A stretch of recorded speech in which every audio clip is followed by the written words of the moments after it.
ये कहानी पीटर नाम के एक लड़के के ऊपर आधारित है, जिसका पप्पू 27 साल बाद खड़ा होता है और फिर वो एक पागल कुत्ते की तरह लड़कियों को घोड़ी बनाने के लिए उन पे टूट पड़ता है। अब पीटर कितनी लड़कियों को घोड़ी बना पाता है, ये हम आज की इस एक्सप्लेनेशन में देखने वाले हैं। आज मैं जिस फिल्म को एक्सप्लेन करने वाला हूँ उसका नाम है द लेट ब्लूमर और ये फिल्म 2016 में रिलीज हुई थी। मूवी की शुरुआत में हम पीटर को देखते हैं जो एक घपाघप का थेरेपिस्ट होता है। वहीं हम एक खूबसूरत लड़की को देखते हैं जो पीटर के क्लिनिक में अपना इलाज कराने आई होती है। फिर वो लड़की पीटर को बताती है कि वो बस हमेशा लड़कों के साथ घपाघप करने के बारे में ही सोचती रहती है। इस पर पीटर उस लड़की को अपनी एक बुक रिकमेंड करता है और बताता है कि इन सब चीजों के अलावा भी ऐसी बहुत सी चीजें हैं जिससे तुम खुश रह सकती हो। पीटर उस लड़की को ये भी बताता है कि मैंने खुद 27 साल में किसी भी लड़की के साथ घपाघप नहीं किया और न ही किसी लड़की की तरफ अट्रैक्ट हुआ। इसके बाद पीटर अपने घर पर आता है और वहाँ पर वो अपने दो दोस्त ल्यूक और रीच से मिलता है। पीटर ने अपने दोस्तों को अपने घर की चाबी दे रखी थी, इसलिए वो कभी भी पीटर के घर पर आ जाते थे।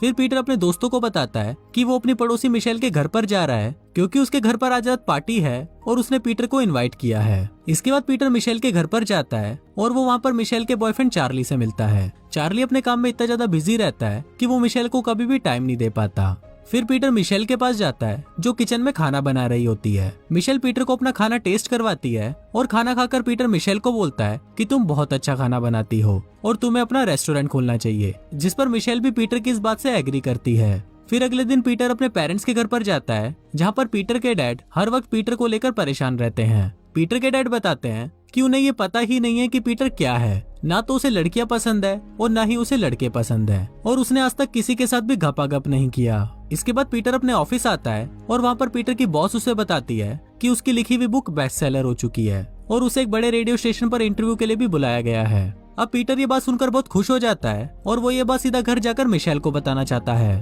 पीटर जैसे ही घर पहुंचता है तो वो देखता है कि मिशेल के घर के बाहर उसका बॉयफ्रेंड चार्ली खड़ा है और वो पीटर को देखकर बोलता है कि मेरे और मिशेल के बीच में ब्रेकअप हो गया। फिर पीटर मिशेल के पास जाता है और मिशेल पीटर को रोते हुए बताती है कि मैंने चार्ली के साथ ब्रेकअप कर लिया क्योंकि उसके पास मेरे लिए टाइम नहीं था। अब मिशेल को रोता हुआ देखकर पीटर उसको संभालता है और फिर वो उसका मूड अच्छा करने के लिए उससे बातें करने लगता है। अब बातों ही बातों में मिशेल के मन में पीटर के लिए फीलिंग जागने लगती है और वो पीटर के पास आकर उसे किस करना शुरू कर देती है। पर पीटर को ये सब काफी अजीब लगता है और वो मिशेल को बोलता है कि उसके सर में दर्द हो रहा है और ऐसा बोलकर पीटर वहाँ से चला जाता है। अगली सुबह पीटर के दोस्त उसके पास आते हैं और उसे अपने साथ बास्केटबॉल मैच पर चलने के लिए बोलते हैं। फिर वो सभी बास्केटबॉल मैच खेलने के लिए जाते हैं और खेलते वक्त अचानक बॉल पीटर के घोटों पर लग जाती है और वो वहीं पर ही बेहोश हो जाता है। इसके बाद पीटर को हॉस्पिटल लेके जाया जाता है और वहाँ पर डॉक्टर उसके घोटों को देखकर बोलता है कि ये तो बहुत छोटे हैं। फिर पीटर डॉक्टर को बोलता है कि उसके सिर में बहुत तेज दर्द हो रहा है, तो डॉक्टर उसके सिर का सीटी स्कैन करते हैं। अगली सुबह डॉक्टर पीटर के पास उसकी रिपोर्ट लेकर आते हैं और उसे बताते हैं कि उसके सिर में एक ट्यूमर है जिसकी वजह से उसके शरीर में टेस्टोस्टेरोन हार्मोन नहीं बन पा रहे। फिर डॉक्टर पीटर को बोलते हैं कि एक ऑपरेशन से उसका ये ट्यूमर निकाल दिया जाएगा और वो फिर से वापस नॉर्मल हो जाएगा।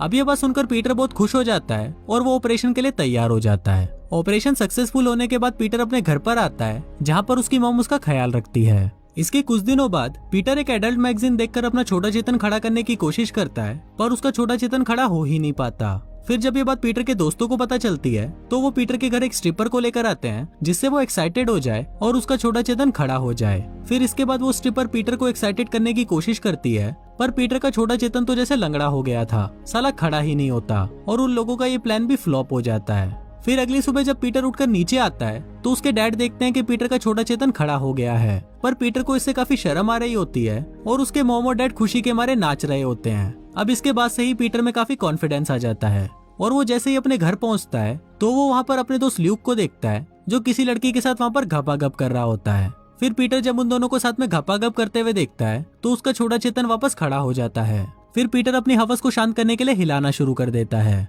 अब पीटर को हिलाने में बहुत मजा आ रहा था और अब बस पीटर दिन रात हिलाता ही रहता है। अब पीटर इतना हिलाता है कि हिलाते हिलाते वो पूरी दुनिया हिला देता है। इसके कुछ दिनों बाद पीटर मिशेल से मिलता है और मिशेल पीटर को बताती है कि वो एक फूड कंपटीशन के लिए दूसरे शहर जा रही है। अब ये बात सुनकर पीटर को बहुत बुरा लगता है पर पीटर उसके सामने ऐसा दिखाता है कि उसे इस बात से कुछ ज्यादा फर्क नहीं पड़ा और वो मिशेल को बाय बोलकर वहाँ से चला जाता है। अगले दिन पीटर अपने क्लिनिक जाता है और वहाँ पर पेशेंट्स की बातें सुनकर उसका छोटा चेतन फिर से खड़ा होने लगता है। अब पीटर इन सब चीजों से काफी परेशान हो गया था, इसलिए वो अपने डॉक्टर के पास जाता है और उसे अपनी सारी बातें बताता है। इस पर डॉक्टर पीटर को बोलता है कि तुम्हारी प्यूबर्टी अभी ही स्टार्ट हुई है तो तुम्हें इन सभी मुश्किलों का सामना करना ही पड़ेगा। इसके अलावा तुम्हें और भी चीजों का सामना करना पड़ सकता है जैसे आवाज का भारी होना और चिड़चिड़ापन। पर तुम्हें इन सब चीजों से परेशान होने की जरूरत नहीं है, क्योंकि ये चीजें टाइम के साथ साथ अपने आप ही ठीक हो जाएंगी। फिर उसी रात पीटर मिशेल को फोन करता है और उससे पूछता है कि तुम्हारा कंपटीशन कैसा रहा। पर मिशेल पीटर को अपने पार्टनर के बारे में बताने लगती है, जिसको सुनकर पीटर को बहुत जलन महसूस होती है और वो फोन काट देता है। अगले दिन पीटर अपने इंटरव्यू के लिए जाता है, पर इंटरव्यू के दौरान ही उसकी आवाज भारी होने लगती है, जिससे पीटर काफी परेशान हो जाता है और वो इंटरव्यू को बीच में ही छोड़कर वहाँ से अपने घर आ जाता है। घर आने पर पीटर अपने पेरेंट्स को इस बारे में बताता है, तो पीटर के डैड उसे बताते हैं कि तुम्हारी प्यूबर्टी के चलते तुम्हें ये सब प्रॉब्लम्स तो आएंगे ही और तुम्हें इनका सामना करना पड़ेगा। अब पीटर हर किसी से सेम बात सुनकर बहुत चिढ़ जाता है और वो गुस्से में वहाँ से चला जाता है। अगले दिन पीटर अपने दोस्तों के साथ घूम रहा होता है, तो उनमें से एक दोस्त रिच पीटर को बोलता है कि कुछ दिनों बाद मेरी और मेरी वाइफ की एनिवर्सरी है, तो क्या तुम उस रात मेरे बच्चों का ध्यान रख सकते हो, क्योंकि उस रात मैं अपनी वाइफ के साथ एक रेस्टोरेंट में डिनर के लिए जाऊंगा। अब क्योंकि रिच पीटर के बचपन का दोस्त था, इसलिए पीटर उसे हाँ बोल देता है। इसके बाद जब पीटर अपने घर पर आता है, तो वहाँ पर उसका पड़ोसी जॉश उसे बोलता है कि तुमको टिंडर ज्वाइन कर लेना चाहिए, क्योंकि वहाँ पर तुम नई नई लड़कियों के साथ घपाघप कर सकते हो। पीटर ये सुनकर सोचता है कि जब तक मिशेल नहीं आती तब तक उसकी घपाघप करने की प्रैक्टिस भी हो जाएगी, और फिर वो टिंडर ज्वाइन कर लेता है। इसके बाद वो नई नई लड़कियों से मिलता है और उनके साथ घपाघप करता है। अब ऐसे ही कुछ दिन बीत जाते हैं और हम पीटर को देखते हैं जो अपने क्लिनिक से घर आता है। घर आते ही वो चार्ली को देखता है जो मिशेल के घर के बाहर फूल लेकर खड़ा था।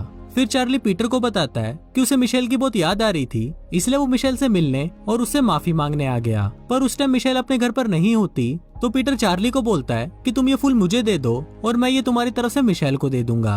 अब चार्ली के पास भी और कोई रास्ता नहीं था, इसलिए वो पीटर को फूल देकर वहाँ से चला जाता है। थोड़ी देर बाद जब मिशेल घर पर आती है, तो पीटर उसे वो फूल देकर बोलता है कि मैं ये तुम्हारे लिए लेकर आया हूँ। फिर पीटर मिशेल को अपने साथ डेट पर चलने के लिए पूछता है और मिशेल उसे हाँ बोल देती है। अब जिस रात पीटर और मिशेल डेट पर जा रहे थे, उसी रात रिच पीटर को फोन करता है और उसको बताता है कि आज हमारी एनिवर्सरी है और आज ही तुम्हें मेरे बच्चों का ध्यान रखने के लिए मेरे घर पर आना था। पर पीटर रिच को बोलता है कि आज मेरी मिशेल के साथ डेट है, तो मैं आज नहीं आ पाऊंगा, और ये बोलकर पीटर फोन काट देता है। इसके बाद पीटर मिशेल को लेकर एक बड़े रेस्टोरेंट में जाता है। ये रेस्टोरेंट काफी बड़ा होता है और यहाँ पर टेबल मिलना भी बहुत मुश्किल होता है, पर मिशेल ये सब देखकर काफी इम्प्रेस हो जाती है कि पीटर ने यहाँ पर टेबल बुक करी है। इसके बाद वो दोनों बातें कर ही रहे होते हैं कि तभी वहाँ पर अचानक रिच और उसकी वाइफ आ जाते हैं और वो पीटर को बोलते हैं कि ये टेबल तो हमारी है, हमने पहले ही इसका रिजर्वेशन करवा रखा था। पर पीटर ने झूठ बोलकर वो टेबल खुद ले ली। अब जब मिशेल को इस बात का पता चलता है, तो वो बहुत नाराज हो जाती है और उठकर वहाँ से जाने लगती है।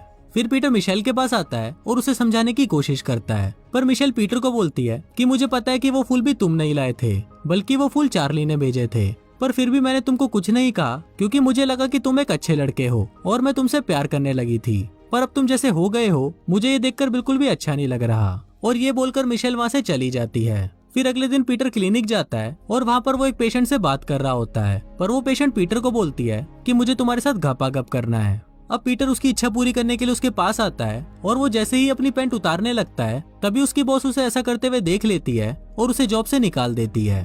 अब इसके बाद से ही पीटर बहुत ज्यादा परेशान रहने लगता है, इसलिए वो एक दिन अपने डैड से बात करने उनके पास जाता है। फिर पीटर के डैड उसको बताते हैं कि तुम्हें इस उम्र में बहुत सारी परेशानियों का सामना करना पड़ेगा और तुम हर परेशानी से डरकर ऐसे गिव अप नहीं कर सकते, इसलिए तुम्हें हमेशा आगे बढ़ते रहना चाहिए।